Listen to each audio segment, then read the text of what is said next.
अस्सलाम वालेकुम my brothers and sisters. अब आप लोग सब खैरियत से होंगे और आज हम लोग पढ़ने वाले हैं finally stack organisation.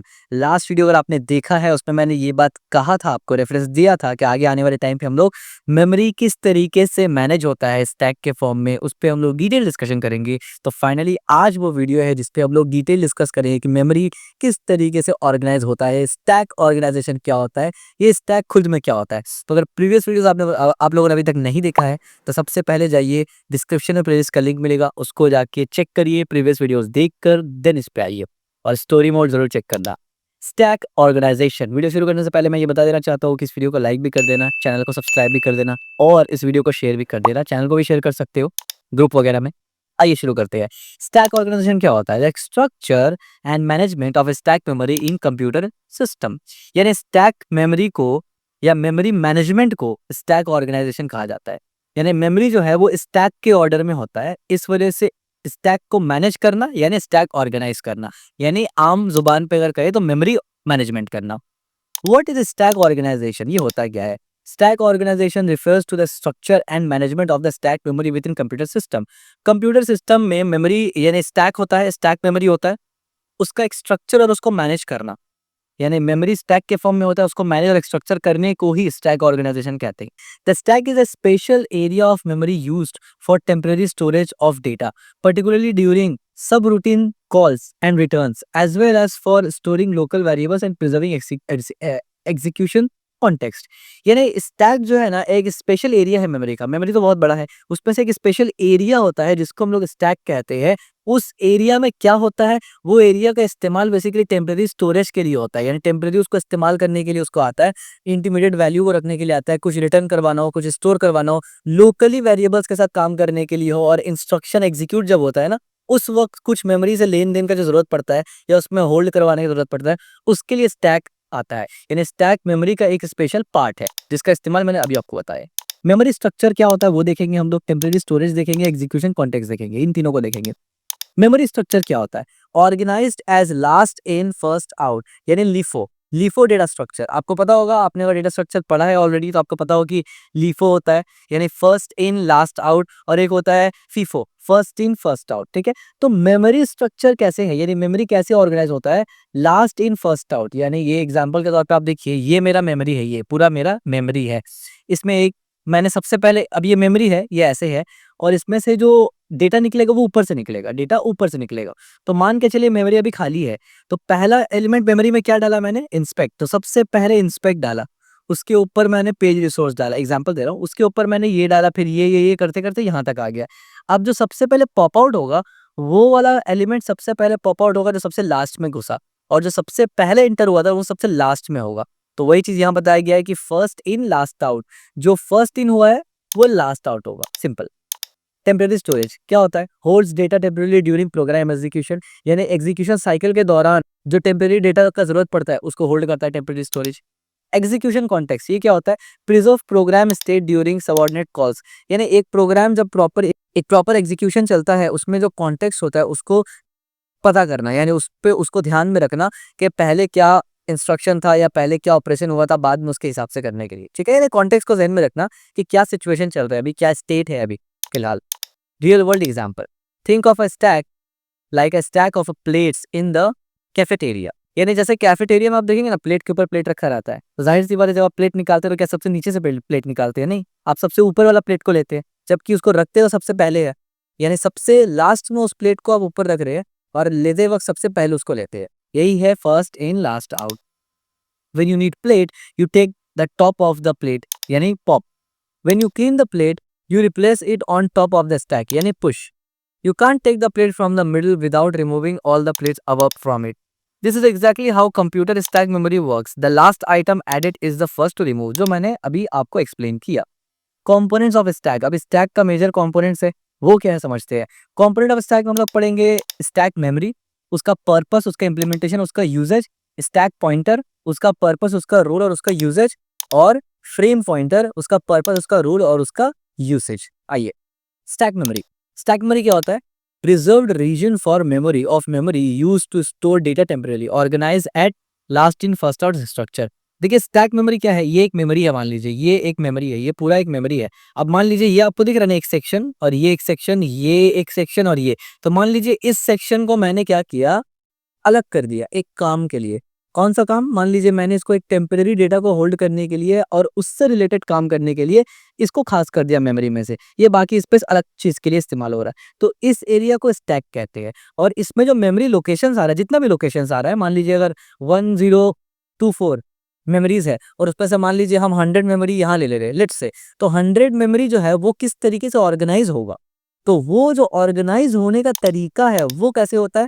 Last in first out, यानी जो पहले गया वो सबसे लास्ट में निकलेगा। समझ में आया? ये पूरा मेमोरी का बात नहीं हो रहा है, मेमोरी का एक हिस्सा और पार्ट का बात हो रहा है, जिसका काम आपको समझ में आ गया और जो ऑर्गेनाइज किस तरीके से होता है ये समझ में आ गया। इसी को बोलते हैं स्टैक मेमोरी। समझ में आ गया? तो मेमोरी क्या है? एक बहुत बड़ा चीज है, पूरा का पूरा मेमोरी एक मेमोरी है, उसके अंदर एक हिस्सा है, एक पार्ट है जिसको बोलते हैं स्टैक मेमोरी। उसका एक पर्पस है, क्या पर्पस है? टेम्परेरी डेटा होल्ड करना। उसका एक स्ट्रक्चर है, क्या है? First in last out. समझ में आ गया होगा हायरार्की। आइए, जो मैंने बताया अभी एक्सप्लेन किया उस वही यहाँ लिखा हुआ है। पर्पस क्या है? Temporary storage during program execution. Program execute होते वक्त जो भी जरूरत पड़ता है वो यहाँ रखता है। इम्प्लीमेंटेशन कैसे होता है? लिफो स्ट्रक्चर इस्तेमाल किया जाता है। Last item push first at pop. Usages क्या है? Subordinate calls, local variables, parameter passing वगैरह। ठीक है। स्टैक पॉइंटर, इसके बारे में हमने काफी जगह बात किया है पहले वीडियोस में भी। स्टैक पॉइंटर क्या होता है? इसको एसपी कहा जाता है। ये एक स्पेशल पर्पस रजिस्टर होता है that point to the top of the stack, tracking the current position where the next push और पॉप ऑपरेशन विल ऑकर। देखिए ये वाला एरिया को हमने अभी क्या माना था? स्टैक एरिया माना था। ये एरिया मेमोरी का दूसरा एरिया है, ठीक है। ये स्टैक का एरिया है। मान के चलते अब स्टैक में 3 एलिमेंट है, एक बैक है, एक फॉरवर्ड है, एक लोड है, ठीक है। समझने के लिए ताकि आप इजीली समझ सके। अब सबसे पहले मैंने क्या डाला होगा, क्योंकि ऊपर से डलता है तो सबसे पहले लोड डाला होगा, फिर फॉरवर्ड डाला होगा, फिर बैक डाला होगा। अगर मुझे एलिमेंट्स को निकालना है, पॉप करना है, सबसे पहले बैक निकलेगा, तो LIFO हो गया, यानी लिफो का वाला काम हो गया। स्टैक पॉइंटर क्या करता है? अब स्टैक पॉइंटर क्या करता है? इसका पर्पस क्या है? Point to the top of the stack, यानी अब जो टॉप स्टैक है उस पर पॉइंट करेगा। मान लीजिए अभी यहाँ पर 3 स्टैक है, यानी 3 एलिमेंट है, तो ये कहाँ पॉइंट करेगा? टॉप, यानी बैक पे पॉइंट करेगा। मान लीजिए अगर बैक ना होता, एक जगह खाली होता, सिर्फ फॉरवर्ड और रिलोड होता, तो पॉइंट किस पे करता? ऑफ कोर्स टॉप कौन सा रहेगा? फिर फॉरवर्ड। अगर फॉरवर्ड भी नहीं है तो पॉइंट कहाँ करता? ऑफ कोर्स अब आप समझ गए होंगे कि रिलोड, ठीक है। यानी जो एलिमेंट सबसे ऊपर है उसको पॉइंट करेगा। ये स्टैक पॉइंटर का पर्पस होता है, इसीलिए उसको बनाया गया है। रोल क्या है स्टैक पॉइंटर का? Track current position for push and pop operation, यानी वो टॉप एरिया को हमेशा पकड़ता है, इसलिए क्योंकि अगर मान लीजिए हम बोलेंगे स्टैक पॉइंटर लोड यानी रिलोड के ऊपर पॉइंट कर रहा है, तो जैसे ही पॉप करना होगा तो रिलोड को निकालेगा, क्योंकि पॉइंट वहीं कर रहा था। और अगर पुश कर रहा हूं, पॉप का मतलब निकालना, पुश का मतलब अंदर भेजना। मेमोरी से अगर मैंने एक एलिमेंट निकाला तो कौन सा एलिमेंट निकलेगा? कोई भी एलिमेंट नहीं निकल जाएगा, ऐसा नहीं कोई भी एलिमेंट निकल जाएगा, रिलोड ही निकलेगा, क्योंकि स्टैक पॉइंटर किसको होल्ड यानी पॉइंट किया हुआ? रिलोड को पॉइंट किया हुआ, उसके ऊपर पॉइंट किया हुआ है। अब अगर मुझे निकालना नहीं है, मान लीजिए मुझे कुछ स्टोर करना है, तो होगा कहाँ स्टोर? रिलोड के जस्ट ऊपर, क्योंकि पॉइंट कहाँ कर रहा था? रिलोड पे कर रहा था। तो यानी जिस पे पॉइंट कर रहा है ना, उसके बेसिस पे पुश और पॉप का ऑपरेशन करता है। वही चीज हमने यहाँ पर लिखा है। Usages exist dynamically as item are pushed और पॉप। सिंपल सी बात है, जैसे मान लीजिए यहाँ पर 3 आइटम है, अब यहाँ पर जब मैं पुश करूंगा तो डायनामिकली ये इसके ऊपर आ जाएगा, यानी ये लोड नीचे हो जाएगा और फॉरवर्ड सेकंड लेवल पे चले जाएगा। और अब स्टैक पॉइंटर किसको पॉइंट करेगा? फॉरवर्ड को, ना कि रिलोड को। इस तरीके से जैसे मैंने बैक एलिमेंट भी एक डाल दिया, तो अब किस पे वो डायनामिकली ये करेगा, यानी पॉइंट करेगा बैक पे, फॉरवर्ड और रिलोड किसी पे नहीं करेगा। अब वो बैक पे पॉइंट कर रहा है, मैं अगर पॉप करूँ तो बैक पहले निकलेगा, फिर किस पे पॉइंट करेगा? फॉरवर्ड पे, उसको भी खाली कर दूं तो रीलोड पे। समझ में आ गया होगा आपको, बढ़िया। फ्रेम पॉइंटर क्या होता है? FP, optional register use in some architecture to point to the base of the current stack frame, facilitating efficient access to local variable and parameter. अब आप देखिए ये क्या है? Frame pointer. फ्रेम पॉइंटर क्या है? एक ऑप्शनल पॉइंटर है, हर आर्किटेक्चर में नहीं होता है, कुछ आर्किटेक्चर में इसको बनाया गया है। पर्पस क्या है इसका? Point to the base of the current stack frame. जाहिर सी बात है, यहाँ पर टॉप की तरफ पॉइंट करता है ना, यानी ये टॉप की तरफ पॉइंट कर रहा है, ये बेस की तरफ पॉइंट करेगा। सिंपल सी बात है। रोल क्या है? Enable efficient access to local variable, local variable को एफिशिएंटली एक्सेस करने के लिए। यूजेज क्या है? Maintain stack frame structure during execution, ठीक है। देखिए ये ऑप्शनल है। ऑपरेशन इन स्टैक ऑर्गेनाइजेशन, अब स्टैक आप समझ गए प्रॉपर, ये स्टैक का एग्जांपल दिया हमने। अब स्टैक यानी मेमोरी में स्टैक क्या है? एक उसका पार्ट है। स्टैक कैसे ऑर्गेनाइज होता है, LIFO। और फिर मैंने उसका प्रैक्टिकल इंप्लीमेंटेशन यानी आपको समझाया कि कैसे करके अगर निकलता है और पॉइंटर्स के साथ उसका क्या चक्कर चलता है। अब हम लोग ऑपरेशन समझते हैं कि भाई वो ऑपरेशन होता कैसे करके एक्चुअली में। तो आइए, पुश ऑपरेशन। अब मान लीजिए यहाँ पर सिर्फ रीलोड है, यानी ये एरिया है जहाँ पर 3 एलिमेंट जा सकता है, मान लीजिए स्टैक एरिया है ये, और यहाँ पर सिर्फ रीलोड है और कुछ भी नहीं है। अब मुझे कुछ और डालना है, पुश करना है, तो जाहिर सी बात है अभी पॉइंटर कहाँ पॉइंट करता होगा, रीलोड पे। तो अगर मैं कुछ भी पुश करूंगा तो वो रीलोड के ऊपर आ जाएगा। बढ़िया, आइए इसी को समझते हैं। Push operation, add a new item, data और address into the top of the stack. अच्छा, एक और इंपॉर्टेंट बात यहाँ पर ये है, मुझे ना लगता कि किसी को इसमें कंफ्यूजन होगा, बट स्टिल कंफ्यूजन क्यों की हो सकता है, तो लिहाजा मैं ये बता देता हूँ। बहुत से लोग ये सोचते हैं कि मेमोरी में सिर्फ एड्रेस रहता है, या फिर बहुत से लोग ये सोचते हैं मेमोरी में सिर्फ डेटा रहता है। भाई मेमोरी में एड्रेस भी हो सकता है, डेटा भी हो सकता है, कुछ भी हो सकता है। इसीलिए आप देखिए हमने पिछले कई सारे वीडियोस में जब कहा कि लोड करना है तो मेमोरी से डेटा लेके आओ, मेमोरी से एड्रेस लेके आओ, ठीक है। तो ये दोनों हो सकता है। इंप्लीमेंटेशन कैसे होता है, डिक्रीजेस SP यानी stack pointer to reserve space and store the item. Implementation कैसे होता है कि बेसिकली SP जो है वो जगह को रिजर्व करता है आइटम स्टोर करने के लिए। क्या मतलब है, अभी आपको समझ में आएगा। Process, SP is equal to SP minus size memory, SP is equal to item, ठीक है। ये बेसिकली कोड इंप्लीमेंटेशन है, प्रोसेस कैसे होता है। और ये कोड इस तरीके से होता है, इसका कोड क्या है। पुश ऑपरेशन एग्जांपल कैसे करके होता है, push R1 push value into register R1 into stack, यानी R1 को पुश करना है रजिस्टर में, ठीक है, स्टैक से। स्टेप 1, सबसे पहले मैंने SP नाम का एक वेरिएबल बनाया और मैंने लिखा SP-4। 4 का मतलब क्या है, अज्यूम कर रहे हैं कि ये बाइट्स है यानी साइज है बेसिकली। तो SP-4 यानी SP के अंदर अभी 4 बिट का डेटा है, इसको मैंने मेमोरी में डाला, मेमोरी में पुश किया, तो मेमोरी के अंदर एरे के फॉर्म में मैंने डाल दिया, यानी मेमोरी के अंदर इसको डाला और इसको R1 कर दिया, यानी बेसिकली इसको पूरा R1 के अंदर डाला और R1 को मेमोरी SP के अंदर होल्ड करवा दिया। सिंपल, इस तरीके से काम करता है। पॉप ऑपरेशन कैसे काम करेगा, यानी अब आपको समझ में आया ना कि सबसे पहले 4 बिट का वो जो स्पेस है, जो भी है एज्यूम करे 4 बिट का डेटा एड्रेस जो भी है, उसको पहले एक वेरिएबल में होल्ड किया। ये वाला कोड से 4 बिट जनरेट हुआ, SP के अंदर होल्ड करवा दिया। अब डायरेक्ट R1 में भेजेंगे, जाहिर सी बात है SP को R1 में भेजना है, तो हमने क्या किया कि R1 को इस तरीके से भेज दिया, ठीक है। पॉप ऑपरेशन कैसे होता है, removes the top item from the stack and return it for further processing. जाहिर सी बात है जो ये स्टैक है इसका टॉप आइटम निकलेगा, सिंपल, जैसे हमने पहले बात किया। Implementation, retrieve item and increase SP to release space. अब देखिए, retrieve item to increase SP यानी SP को बढ़ाना, और यहाँ पर क्या था, डिक्रीज SP। अब जाहिर सी बात है भाई, अगर यहाँ पर 3 एलिमेंट भरा हुआ है, मान लीजिए ये सबसे ऊपर में बैक है, तो जैसे ही मैं बैक को यहाँ से हटा देता हूँ तो अब वो किस पे पॉइंट करेगा, इस पे पॉइंट करेगा, ठीक है। तो इस वे में है, यानी स्टैक को एक आगे बढ़ा दिया। प्रोसेस कैसे होता है, item is equal to memory SP के अंदर और SP प्लस SP साइज कर देंगे, ठीक है। पॉप ऑपरेशन कैसे होगा, पॉप R1, अब R1 में ही जिसमें पुश किया था उसी से पॉप करना है। Pop top value from stack into register 1, ठीक है। स्टेप 1, सबसे पहले क्या करेंगे, मेमोरी SP और R1, ठीक है। उसके बाद SP प्लस SP4 यानी 4 बिट का डेटा को निकालना है, तो इस तरीके से निकालना है। Real world example, imagine you are working on a document and needed to make temporary change, you save the current work push. आप किसी डॉक्यूमेंट में काम कर रहे हैं और मान लीजिए आपको टेम्पररी चेक करना है या चेंज करना है या टेम्पररी कुछ आपको ट्राई करना है, तो आप क्या करते हैं, करेंट वर्क को सेव कर लेते हैं ताकि वो वैनिश ना हो जाए या खत्म ना हो जाए, या जो चेंजेस है आप दोबारा उसको पीछे आने में आपको प्रॉब्लम ना हो, आप जहां तक है वहां तक सेव कर लिए। अब जो चेंजेस है वो आप करेंगे, या फिर टेम्पररी जो चीज आप उसको स्टोर रखना चाहते हैं कि फर्दर इस्तेमाल करेंगे, उसी को वो पुश के मानिंद है, पुश के तरह है, सिमिलर है। Makes the change and then restore our original work, pop, यानी चेंज करने के बाद जब अपना ओरिजिनल वर्क को रीस्टोर किया वो यानी वो पॉप हो गया। This is similar to how program save their state before calling the function and restore it afterward, ठीक है। ये चीज आगे आपको और डिटेल समझ में आएगा, और ये बेसिकली प्रोग्रामिंग से रिलेटेड है, खास करके आगे जाके हम लोग असेंबली के बारे में बेसिक्स पढ़ेंगे, तब हम लोग डिस्कस करेंगे, यानी ये आगे का टॉपिक है, अभी का नहीं है। In web browsers when you navigate to a new page the previous pages state is often push into stack, when you click to the back button the browser pops the previous state from the stack to restore it. यानी एक आसान शब्दों में example लेता हूं मैं, देखिए यहां पर मैंने क्या किया, रीलोड, एक पेज है जहां पर मैं रीलोड किया। अब जैसे ही मैं दूसरा पेज में गया ना, फॉरवर्ड नाम के पेज में, तो रीलोड नाम का पेज को मैं एक्सेस कर सकता हूं क्योंकि मेमोरी में रीलोड अभी है। यानी एग्जांपल के तौर पे आप देखते होंगे ब्राउजर में ऐसे टिक मार्क होता है ना, पीछे का एरो होता है जिस पे क्लिक करके आप प्रीवियस पेज में जाते हैं, तो जैसे आप उस एरो में क्लिक करते हैं ना, ये जो रीलोड यहाँ पर था, स्टोर था, वो पॉप हो जाता है। ठीक है, समझ में आया? आगे आपको और भी ज़्यादा समझ में आएगा। मेमोरी के ऊपर तो हमने स्टार्ट ही नहीं किया डिस्कशन। यूजेज इन प्रोग्राम एग्जीक्यूशन, प्रोग्राम एग्जीक्यूशन में इस्तेमाल कैसे करके होता है? सबऑर्डिनेट कॉल यानी subroutine call. Before calling a subroutine, parameter and return address are typically pushed into stack.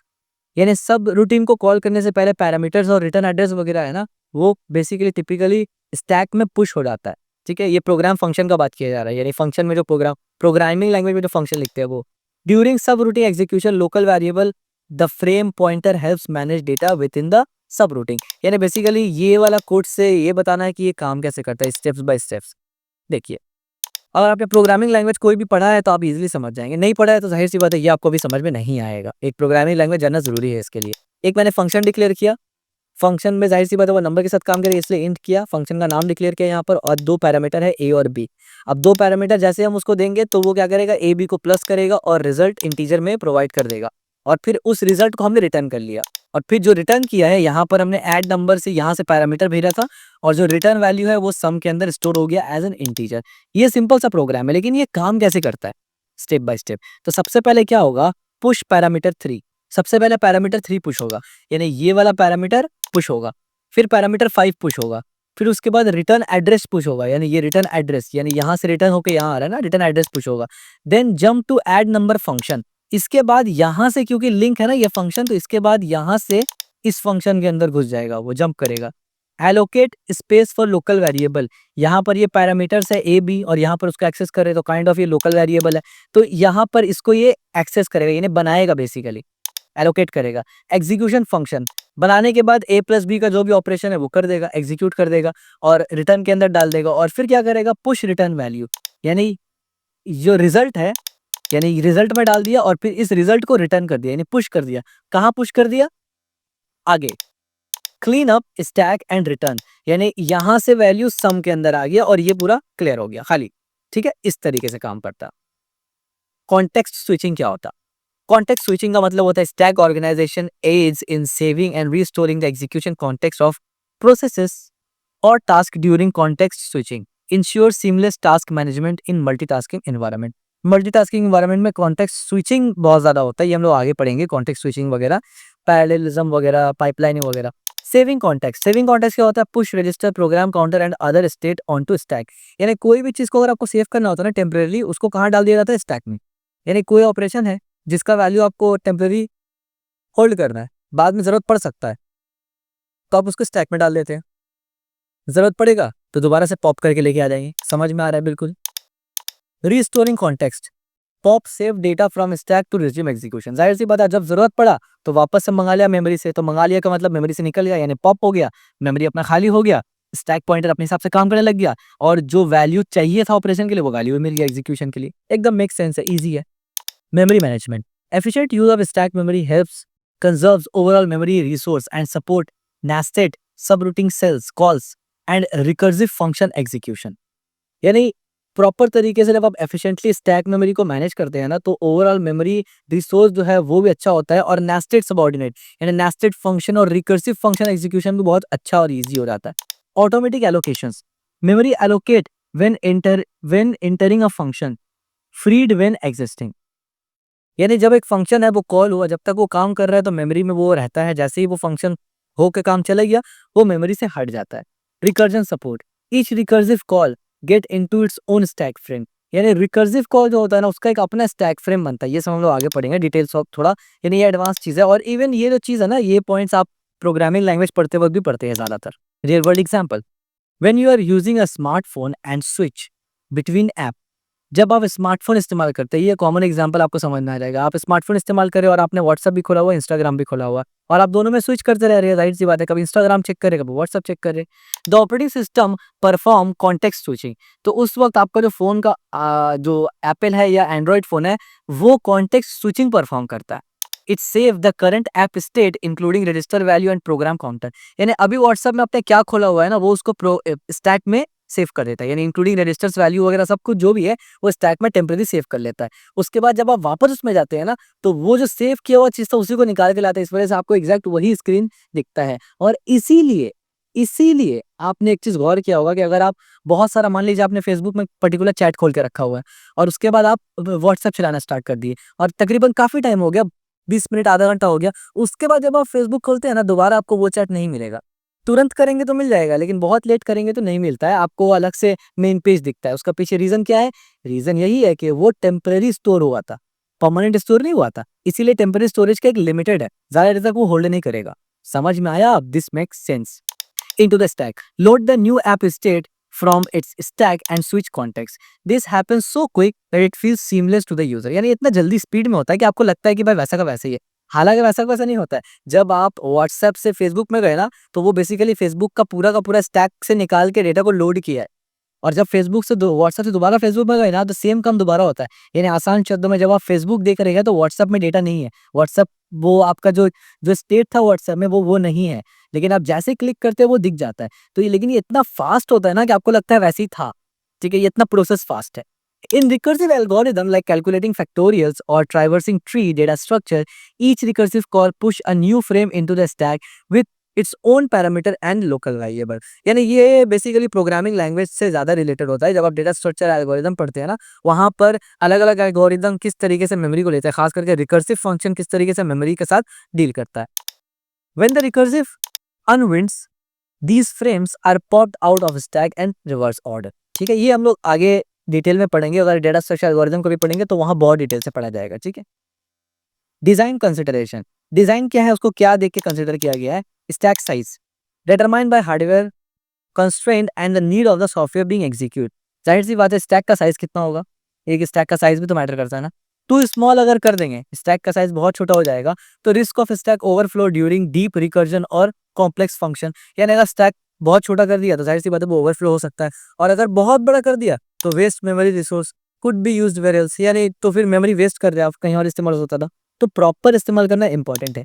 Stack frame structure. Stack frame structure defines how data is organized within each subrouting cells including parameters, return address and local variable. Components क्या क्या होता है stack frame का?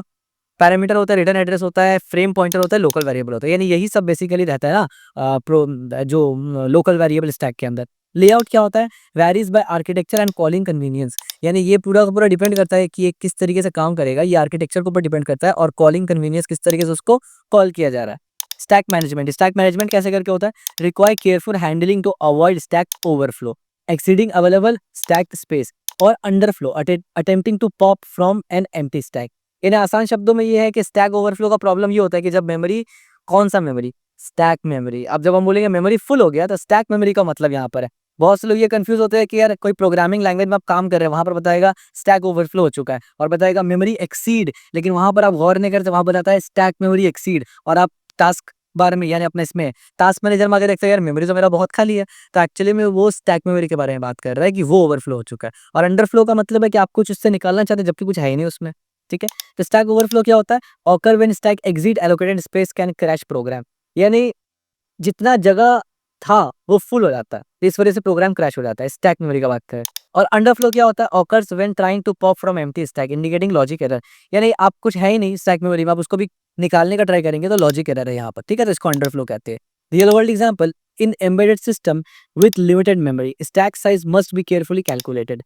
For example, in a smart thermostat, the stack might be sized to handle the deepest possible function called chain during temperature control algorithm.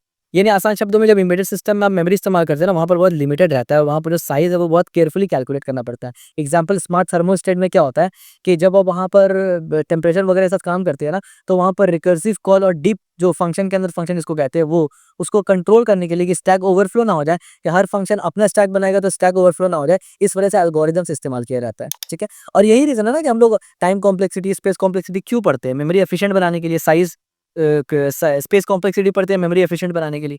Stack overflow is a common security vulnerability, और ये एक security vulnerability भी है। अगर आप ethical hacking से related जानते हैं या आप उस डोमेन में है तो आपको ये जरूर पता होगा। Infamous stack smashing attack exploit insufficient stack bound checking by overflowing the stack with malicious data, overriding the return address and redirecting program execute to attacker control the code. अब ये लाइन आपको नहीं समझ में आया होगा, अगर आ गया बढ़िया, नहीं आया तो भी कोई बात नहीं है, ये हमारा कंप्यूटर ऑर्गेनाइजेशन से रिलेटेड नहीं है, ये मैं एक्स्ट्रा आपको जस्ट फॉर नॉलेज भी बता देता हूँ। Benefits of stack organisation. Stack organisation का बेनिफिट क्या है?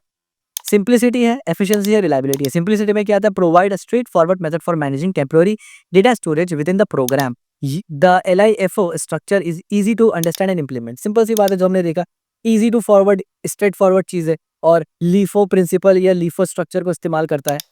Efficiency, facilitate rapid access and manipulate the data, crucial for subroutine execution and parameter passing stack operation are typically very fast।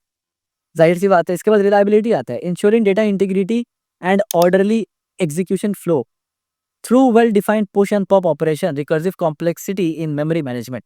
यानी complex काम करने के लिए जो पुश पॉप का जो हम लोग साइकिल लगाते हैं, ये जो काम करता है उसके वजह से रिलायबल होता है ये, ठीक है।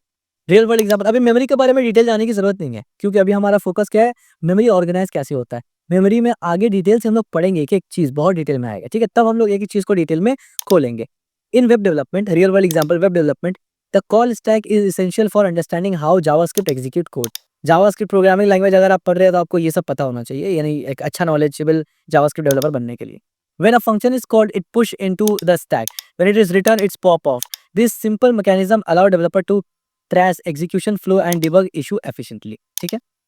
In operating system, the stack is used for managing system calls. When an application makes system calls like a reading file or CPU switch to the kernel mode, pushing the user context into the stack and load the kernel context. This ensure the system can safely service and request the return an application without corruption. ठीक है, जो मैंने पहले example दिया था आपको smartphone वाला, तकरीबन वही है।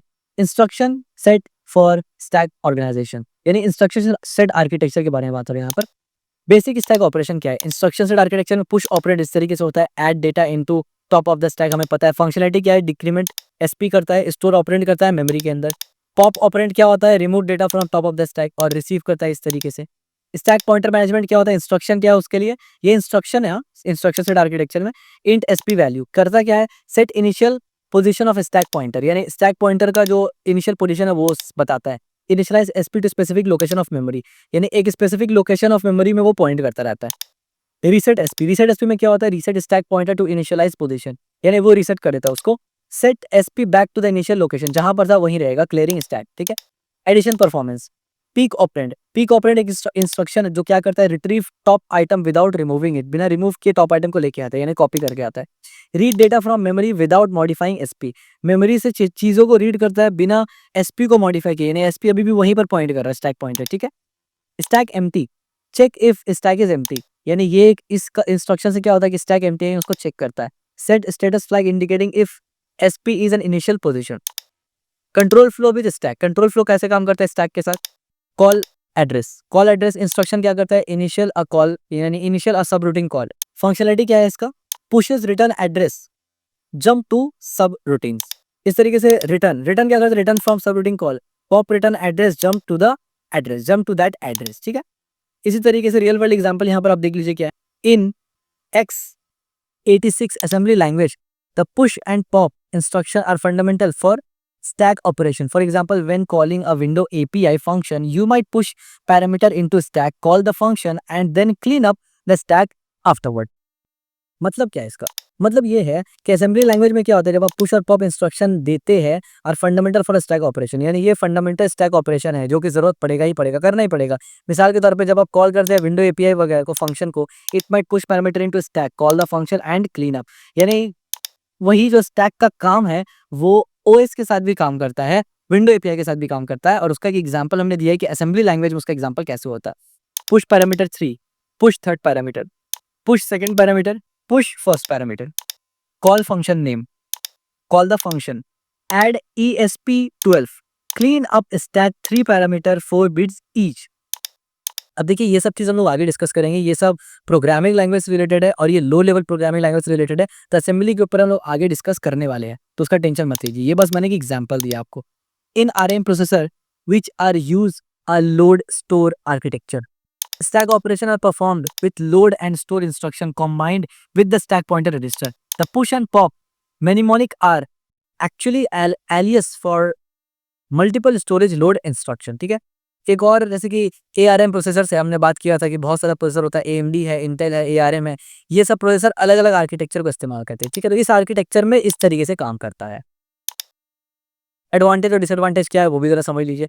एडवांटेज क्या है? सिंप्लिसिटी और एफिशिएंसी है। Push and pop operation are simple and effective efficient involving a few only few instruction provide organise memory management for temporary data.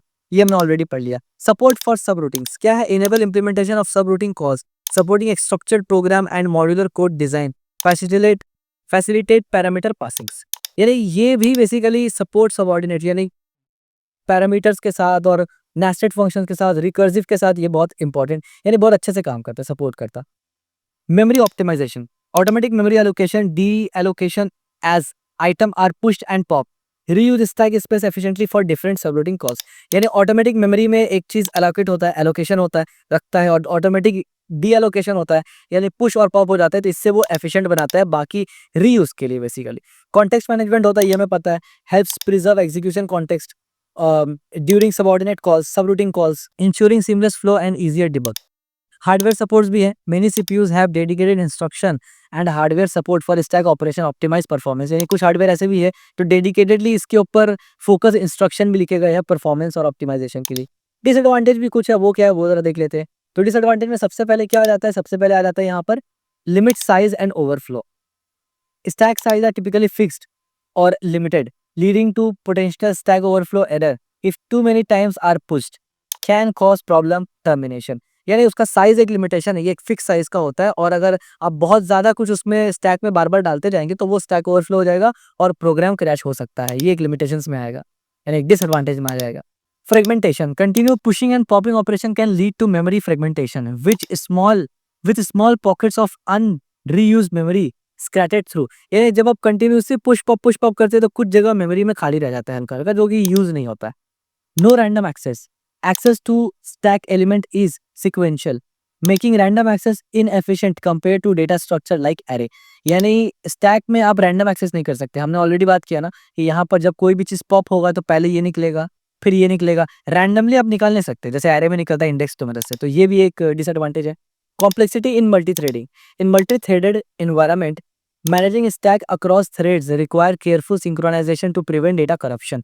यानी जब आप मल्टी थ्रेडिंग हम लोगों ने नहीं पढ़ा है, जब पढ़ेंगे तो आगे समझ में आएगा। मल्टी थ्रेडिंग में ये कॉम्प्लेक्स ज़्यादा हो जाता है। मल्टी थ्रेडिंग इन्वायरमेंट में स्टैक को ज़्यादा सही तरीके से सिंक्रोनाइज करना पड़ता है ताकि डेटा करप्शन ना हो जाए।